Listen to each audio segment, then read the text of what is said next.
MeTV Alaska presents Alaska Means Business, an in-depth look at what makes Alaska business bustle, and we put a spotlight on the Alaska business people who make that happen. I'm Blake Messer for MeTV Alaska, and today we're heading to Delta Junction with Milo and Bryce Wrigley from Wrigley Farms, also Alaska Flour Company. Fellas, welcome into the show. Thank you. Thanks, Blake. Now, you probably recognize Alaska Flour Company on the store shelves of pretty much every grocery store across the state. You recognize names that you like, know, and trust, like the Great Alaska Pancake Mix, the cinnamon pancakes that Alaska Flour Company is known for, and I've recently tried the Alaska Black Gold Brownies, and they come with my full endorsement, fellas. Way to go. Congratulations on a fantastic business. Milo, first one's to you. If you had to give the elevator speech, if you had to describe Alaska Flour Company and Wrigley Farms to somebody, how would you go about that? You know, our goal with Alaska Flour Company was to help increase food security. And so my answer to that would be Alaska Flour Company is the answer to food security in Alaska. If we have more businesses like what we're doing here, manufacturing locally grown foods to make them year-round, shelf-stable, nutritious food options, then we ship in less food from outside. We improve the economy. The nutritional value of our food products are better. There's a longer shelf life. What we're doing here is the answer to the future of where our food system needs to go in Alaska. Well, Bryce, next one's to you. I'd love to learn a little bit about the history of your operation, Wrigley Farms, there in Delta Junction. But tell us about the farm before the farm. You were farming before you came to Delta Junction. Where exactly were you at? And tell us about the story on what brought you to Delta Junction. Well, I grew up in a family farm in Burley, Idaho, and my great-grandfather moved into that area. So I was third generation coming into that farm operation, and there just really wasn't any room to expand for another generation. I was the oldest of the grandkids coming in to the farm, and so I started looking around. I was reading in one of the farm journals, read about the barley project in Delta, and it was one of those things that when you hear something sometimes and you just can't get it out of your mind. And that's the way it was with me. I thought about that for several months. I called up here, talked to a few people involved in the project, and finally decided that I needed to come and see it for myself. So in May of '83, I told my dad, hey, I think I'll run up to Alaska and see what that looks like. He rode up with me. We stayed here for about a week, went back down, and on the way back down, decided to move up. Can you give us a little bit of a picture, a window back into the past? What was Alaska farming like back in 1983 when you first got to the state? Well, the farming going on at that time was what we called conventional tillage. Because the ground recently cleared, it had roots and sticks and stuff on it, and it had to be disked up before you could really get into any other type of tillage operation. As the sticks got chopped up and rotted away over the years. And finally we got to the point where we could use no tillage, which is what we switched to in 2010. We started no-tilling and been no-tilling since then. We also started using cover crops to improve the soil. And then we started that about 7 years ago. So we've been rotating with cover crops now for the last 7 years. And what is it about barley? Why does barley do so well in Delta Junction? Well, barley is a short season crop, and our seasons obviously are shorter in Alaska than they are in America. In America, most Americans are familiar with with wheat. That's the staple of their diet. Barley offers some advantages. And barley is a short season crop. So when we decided to do the flour mill, it was really for the purposes of increasing our food security. And from a food security standpoint, it's important that you have a product that you can raise in Alaska. Wheat was not that product. And the hulless barley that we got from the University of Alaska Fairbanks fit that need really well. and that's what we started building our business on and working on food security for Alaska using that hulless barley. And this is a barley that you select the best of, move on to the next year, and that's how the yield and the crop and the barley keeps on improving. Is that right? Well, the barley is developed over a period of many years, selective breeding. You pick the kernels that you want and that exhibit the traits that you want. You replant those and you replant those and you replant those, and you keep selecting until finally you come up with a more or less stable variety. And so by the time we got the seed from the University of Alaska, it had already been developed. Was not being commercially grown yet. And so we got I think we got enough for about 10 acres. So that would have been around 1,000 pounds, something like that. We planted that, saved the seed, replanted it again, and then we started building the flour mill. But the way that we keep the seed good that we plant back each year is we actually clean it before each planting season. So we use our local co-op, and it goes through a cleaning process.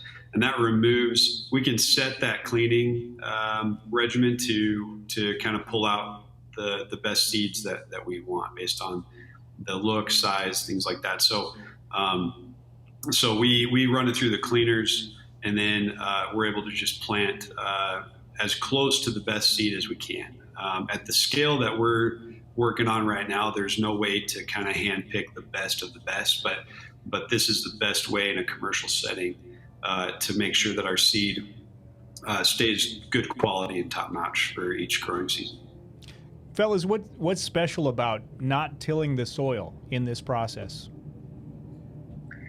Well, no tillage is a method of planting without disturbing the soil. There's a number of soil health principles that come into sustainable farming, and one of them is to disturb the soil as little as possible.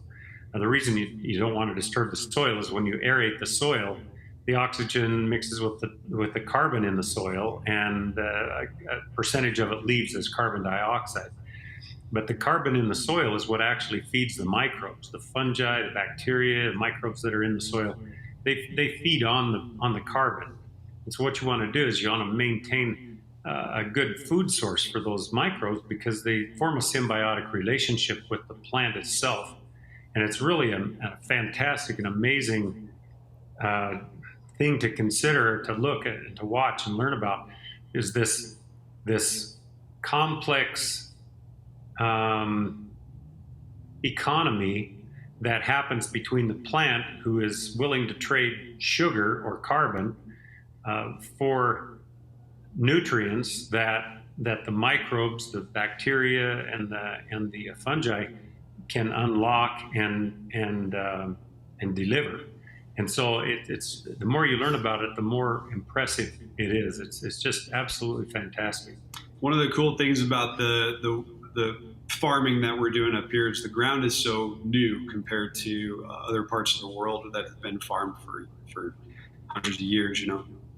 And so we're able to utilize the modern technologies in this new soil up here to just create a more sustainable agriculture industry up here. So the methods that we're employing are made so that we can continue to use the ground and not deplete it of nutrients, and it'll be in the family for generations and continue to produce for Alaska for forever. There's a number of benefits to no tillage over conventional tillage. For example, by no tilling, you don't break down the soil structure, and so it remains porous. About 25% of the soil is air, and when the soil becomes less porous, then it doesn't absorb water as quickly. You have more runoff. The water doesn't reach down into the soil profile, into the root zone as easily. And also the no tillage keeps a residue on top of the soil, which protects it. They call it armor. Nature doesn't like bare soil. That's why any bare spot in a field, in a road, in a trail, is immediately colonized by weeds and eventually grasses and trees, and because nature doesn't like bare soil. And so what we want to do is, as much as practical, we want to mimic or use natural principles to create that perfect or as perfect as possible soil structure that will allow air into the soil, water to percolate down through, provide an appropriate environment for the microbial population, and the whole microbial biosphere. And so no tillage does that. When the wind blows, it blows a lot here in Delta. We never see any dust come off the fields that are no-till. When it rains, we don't see water running off. It absorbs in. And then when we happen to have a dry spell, the residue on top of the soil also protects that moisture, keeps it from evaporating.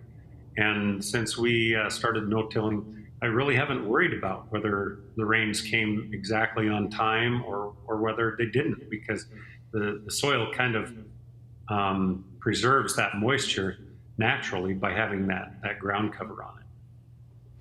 Bryce and Milo, when we started this, you had mentioned one of your motivations for starting Alaska Flour Company was Alaska's food security. Why should Alaskans care about Alaskan food security? Well, I think that, you have to care about food security. You have to care that food security means just having food readily available when you want it. Nobody thinks about how fragile the food system is until you don't have your food, available for you. And Alaska is so far removed from most of our food source. We import 95% of the food that we eat here in the state. Alaska has a 2 to 3 day food supply. And so that means that if the barge doesn't come in, if something happens to the highway, the semis don't make it up through Canada, there's not a big margin of error. You start to see grocery store shelves going bare. When we talk about food security, it's really not about like a doomsday scenario thing, like the world's coming to an end, everything's going to stop. We need to, grow our own food, and everybody needs to get chickens in their yard. What we talk about when we talk about food security is just we can produce. There's a certain amount of food products that we can produce in the state, and we should produce those just because we can. We're never going to be able to grow bananas commercially or something like that here. None of this exotic foods, but we can grow grains. We can grow vegetables. We can grow. We have dairies here in Alaska. There's certain foods that we can grow, and we should grow them because when they're grown locally in Alaska, it strengthens our food supply because it shortens the supply chain. There's less risk of the product not getting to market because the distance is just shorter. The products, the shelf life is longer. It's fresher product. It provides jobs in Alaska. We're able to offer employment to people that wouldn't have it if we weren't here. And then also just I mentioned the freshness. Like, a lot of the food that you get that's shelf stable, it's been sitting in a warehouse for a long time, or preservatives have been added to it to increase the shelf life. When we produce our products, we don't add any preservatives to our food.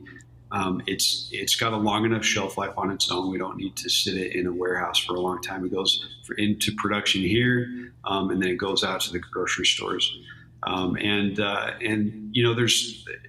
It just promotes a healthier system, a healthier idea of where your food's coming from when the farmers that are producing it, and that it's being produced in your backyard. The face behind the food product. It gives you a lot more trust in your food source.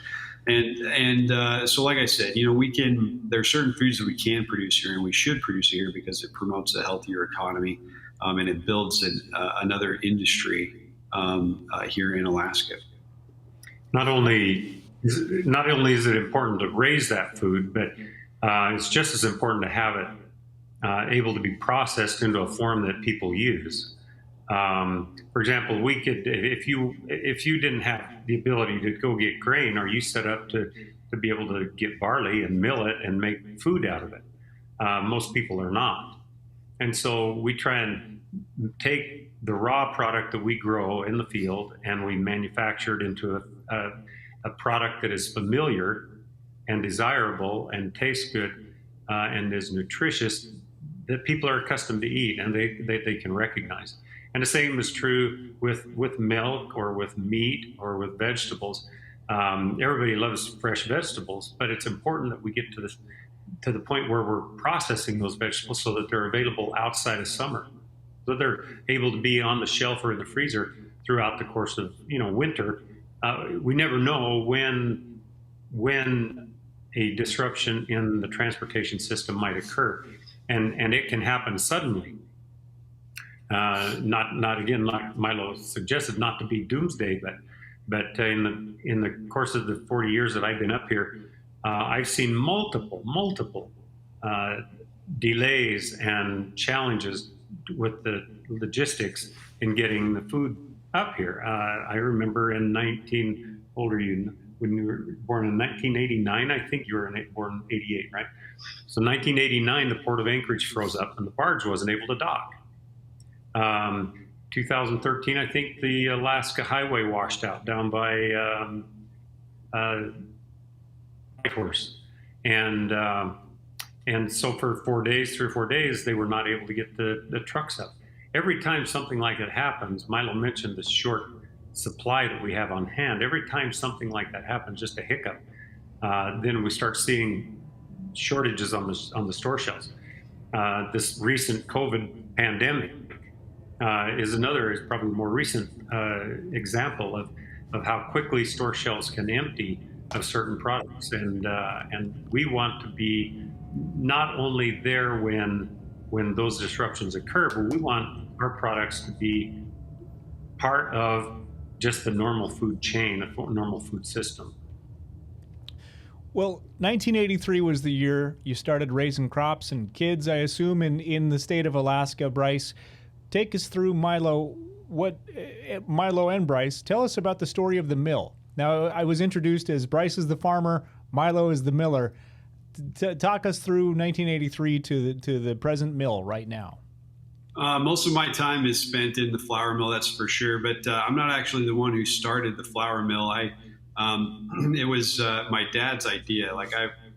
Who would have thought of building a flour mill in Alaska? He's been thinking about food security in Alaska a lot longer than I have, and so he was growing grains and just wanted to see what else we could do for agriculture in Alaska. And essentially, the thought came to him to build a flour mill, and that process happened.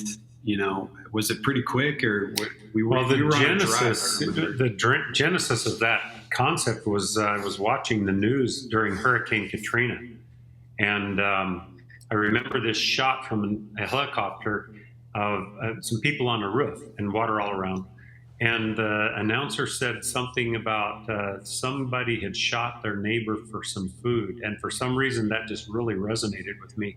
And I immediately wondered, what would we see if there was an earthquake or something that absolutely shut off the food supply? And so I started talking about, maybe somebody should do a flour mill. And I was kind of hoping somebody else would, because I wanted to drive combines and tractors. But after several years, really didn't seem like any traction was being gained. And so I talked with my family, and we decided that we would look at doing a flour mill. We had never seen a flour mill, never been in a flour mill, so we took a family vacation, went down to Idaho and Utah, and visited a couple of flour mills, kind of got an idea of the process and some of the equipment. Had a friend of ours in Idaho who really helped us figure out where to get a mill to begin with. And then from there, we just selected the equipment we needed. We started construction, and really haven't looked back since. Well, talk a little bit about it, fellas. The journey to get from the mill to the store shelves.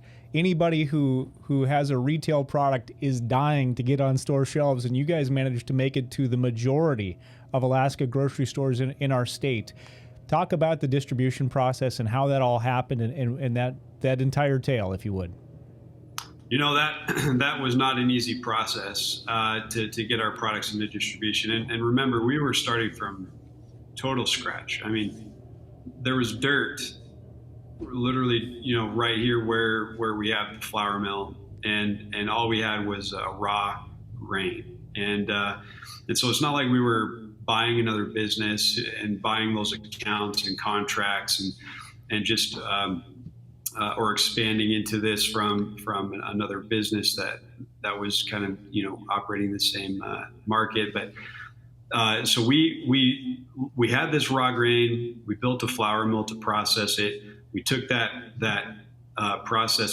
milled flour, and we just started going to any store that would listen to us, and because we're a local product, we talked about it being local product, and who doesn't like to support local, but a lot of times when you see a local product and you approach a grocery store, someone like Safeway, they're it's more of a local products are more of a boutique type of thing, and so they're like, okay, can you really produce this on a scale that where you can keep my shelves stocked? The packaging doesn't look very pretty. The price point's too high. These are things we heard constantly while we were taking our products around to try and get them into the stores. And so it was easier to get our products into some of the independent stores first. And so we started with some feed stores. We put our products in some feed stores, or just some like one chain health food stores, natural food stores. We kind of just started to get our product in there, and then we started learning about the process, the importance of pricing, the importance of what your nutritional information looks like to customers, the importance of how your packaging looks like, the size of your packaging, the importance of just reliable distribution and building a reliable logistical network to get your products to market. And so as we learn these things with our products, we learned how to compete better, and we learned what the bigger stores wanted or were looking for. And so we felt like if we could approach them with a strong branded local product and guarantee them, competitive pricing, reliable distribution, then we thought that we could get them to accept our product and to put it on the store shelves. And that's where we started to see success, is when we started just implementing these things that we learned about, and we started coming out with more products that we would see on the grocery store shelves. We figured if it was on the grocery store shelves and people are buying it, we can create an Alaskan alternative. And so that's kind of been our focus in building our product line, was just trying to create an Alaskan alternative. If people, liked pancakes and they like getting, different branded pancake mixes, then we would create an Alaskan brand pancake mix, and just so there was an option. We wanted to give people a local food option. And so that's when we started coming out with like brownie mixes and cookie mixes and cake mixes and stew mixes and cornbread and couscous and hot breakfast cereal. All of these products there are versions of these products that are shipped in from outside of Alaska. But you look at our brand and you look at our packaging and you know that's an Alaskan product, that's an Alaskan package. We wanted our products positioned right next to those products that are shipped from outside of Alaska, so that people knew when they were going there to reach for their their normal pancake mix, they could see our option right there, and it was convenient and accessible and competitively priced. This has been a long process to get to our company where it is. Just because it's a local product doesn't mean that people are just opening the doors for you. You have to demonstrate that you can compete in the food industry, which is highly competitive, both in retail and in food service. And so we've just implemented the things that we've learned and continue to try and scratch away at the market. Everybody wants to support a local product, but the manufacturers of that local product can't only rely on it being a local product for success. They have to be competitive. They have to be. They just have to continue to focus and build that brand to actually make it compete on every level of these other nationally branded products, because people like those products. They'll buy a local product once or twice because it's local, but you want it to be a pantry item. You want it to be a household item, and so you have to just look at other ways, every which way you can continue to make your product a better quality product, better tasting product, better looking product, better nutrition-wise product, just to continue to compete any way that you can. And that's when you start to develop a strong customer base that looks for your brand when they go into the grocery store. I think Milo tends to minimize his role in our growth. So Milo went to school, got a degree in international agribusiness, so the focus on global food management. And when we built the flour mill, it was just me and my wife really still here. The kids were off in school, gone married, things like that, except for one time Milo came home and I pitched to him the idea of, rather than going to China or Africa and putting into practice the things that he was learning in college there, that if he could figure out those challenges, those logistical challenges that we have in Alaska, they could be applied anywhere in the world. Widely separated growing regions, climate challenges to growth and growing crops, as well as the logistical, challenges of just getting it from a small area to a large market. And a few months later, back in school, he said, I think I would like to come and try working in the flour mill and do that. And so up until that time, it was our focus was really on just doing a little bit what we could, me and my wife. And when Milo came on, the whole trajectory of our business and growth was really just launched. He doesn't talk enough about how instrumental his knowledge and his ambition was for that.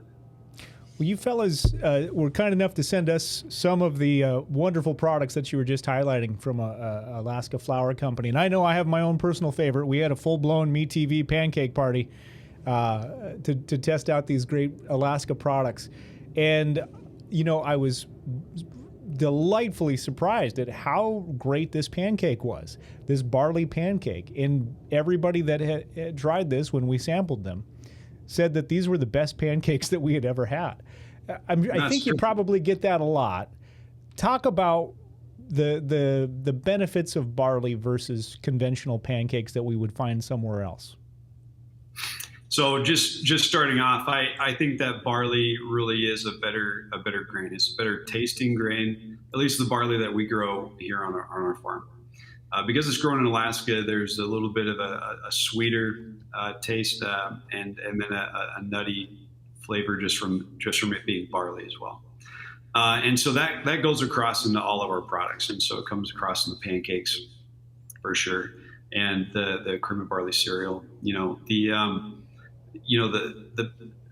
people don't eat barley in these forms normally. I mean, like Dad said earlier on, wheat is the staple in America, and so barley has just been, um, you know, put off to the side, mostly used as for brewing or for animal feed. We were forced into taking another look at barley because it's a crop that would grow here. Wheat doesn't grow. We can't get a reliable crop of wheat.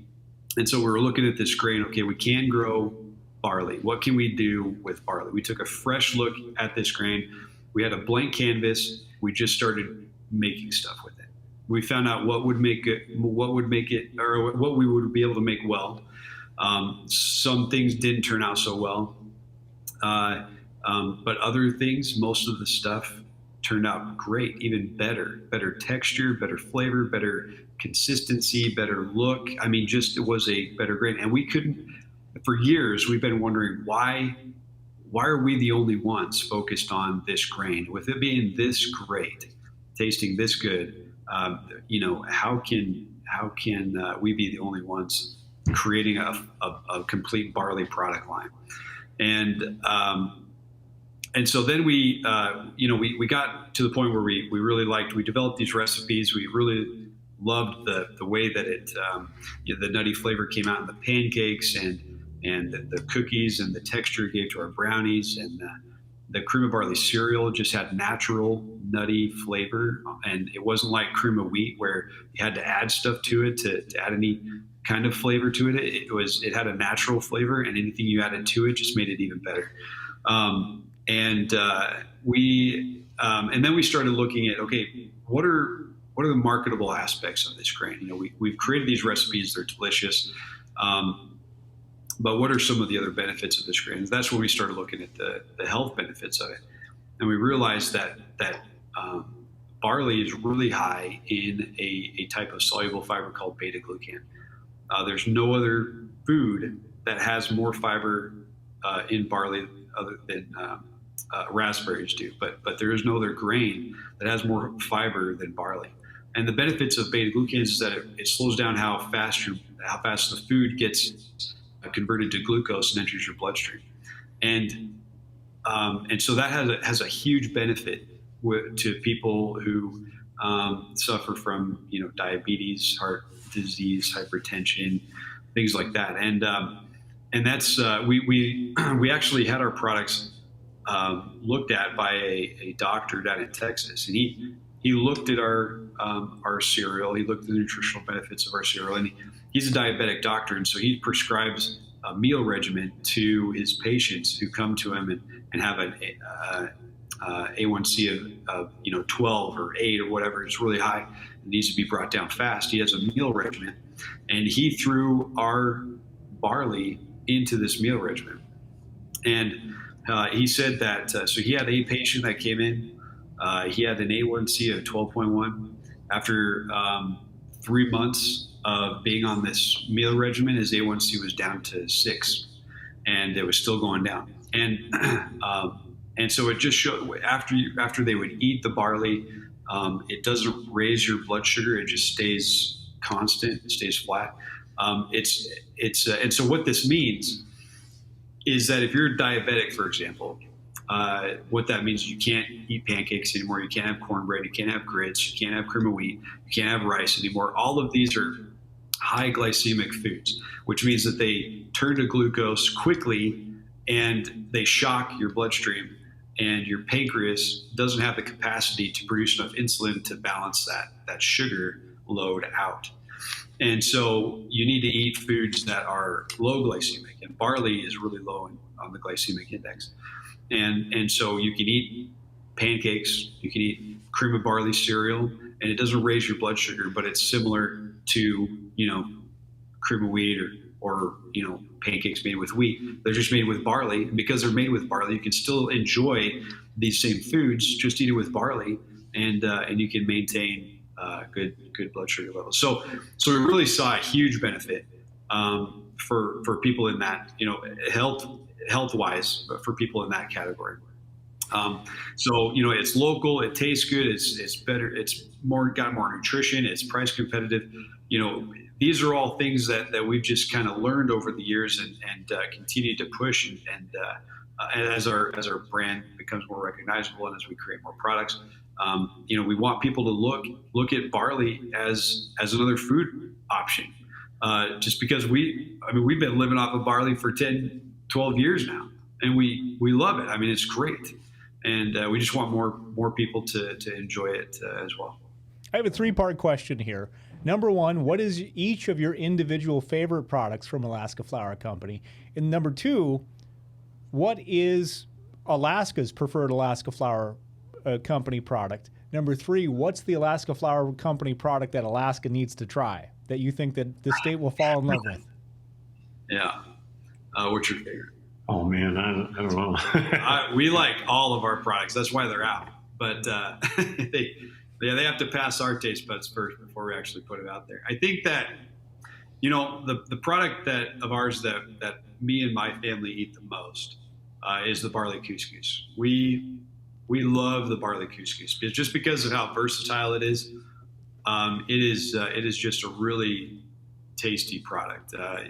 We have 3 different flavors of this product. It's Tuscan, chicken and herb, and Cajun as well. And then we have the original, which you flavor yourself. But our barley couscous is not like a typical couscous. We actually take the whole grain barley and we crush it and then sift out pieces of the whole grain to be our barley couscous. So it's not a pasta. It's got a similar chewy texture to rice. You can use it just like rice in virtually all of your meals that would call for rice. And it's delicious. We've had it with stir fry. We've had it with fried rice. We've had it with curry. We've added the couscous to hamburger to kind of add some flavor and extend the hamburger out. There's so many different ways to use the couscous. It's good on its own. It's a great side. It's good in salads. It's just such a versatile grain or product. We use that probably more than anything. I love all of our products, but the couscous is definitely something we eat the most of. It's hard for me to pick a product too because they are really good. I don't really care for chocolate, but I love the brownie. And I even like the chocolate chip cookies, but I still don't like chocolate. But, the cereal is also really versatile, the cream of barley cereal. If I'm in a hurry, I can put a little bit of maple syrup on it, and it's good to go. If I have a little more time, I might make it up like grits and put some cheese and some bacon bits and then top it with a fried egg. And eat it like that. And the thing I like about it is that you eat it in the morning and you can go all day on it. It stays with you for a long time, doesn't break down fast and leave your body and leave you with a mid-morning slump. So probably the cereal. As far as a product that the flour company thinks everybody should probably try, yeah, I'd probably have to go with the couscous. It's like Milo said, it's just such a versatile thing. Anything you use rice for, you can use that for, and it's better for you. It's a low glycemic index. It just picks up every flavor that you want to mix it with. Yeah, you've got easy to follow instructions on the back of the bags. But if somebody wanted to experience Alaska Flour Company products baked to perfection, as I understand it, we've got a new bakery online in Delta Junction. Is that true? Yeah, we just so it just seems like the natural progression for us to continue to look for opportunities where we can be competitive with our local products, and we decided to expand into the bakery scene. The last couple of years, we have been working to get our products into food service, like restaurants and universities and kitchens and things like that, and we decided that a commercial bakery would allow us the opportunity to continue to push our products out there in a easy to use way. There's a lot of restaurants and places looking for pre-made products right now just because of labor shortages.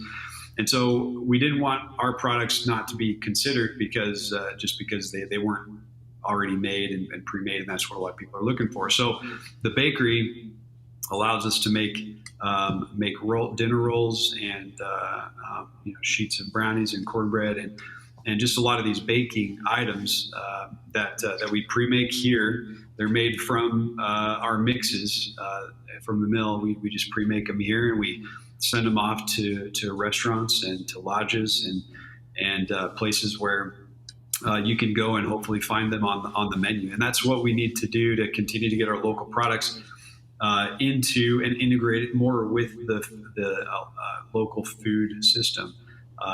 Is to look for these opportunities for our local products to to be competitive, and then go in there and just continue to manufacture and supply the market as best we can.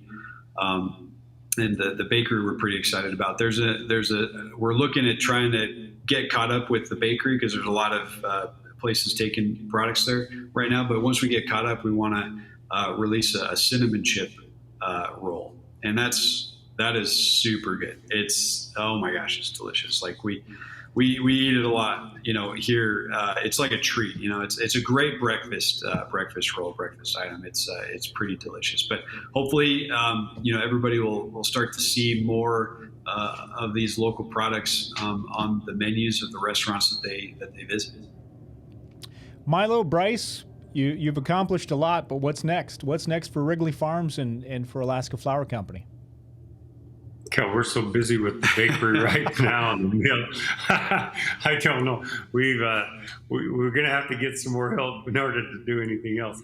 I'm almost afraid to think of where the next step might be. Yeah, you always want to be looking forward to something. That for us, that next something was the bakery, and we got to get caught up on the bakery. And then once we have time to sit around and twirl our thumbs, then we'll probably come up with something new. But this is keeping us busy right now. We've got Milo and Bryce Wrigley from Wrigley Farms and Alaska Flour Company featured here on Alaska Means Business. Thank you, fellas, for the time. You're very generous. Appreciate it. Yeah, thanks, you, Blake. All right, I'm Blake Messer for MeTV Alaska, and we invite you to nominate your Alaska business, any entrepreneur that you might know, Alaska business leader, to be featured here on Alaska Means Business. Just go to alaskameansbusiness.com. For MeTV Alaska, I'm Blake Messer. So long.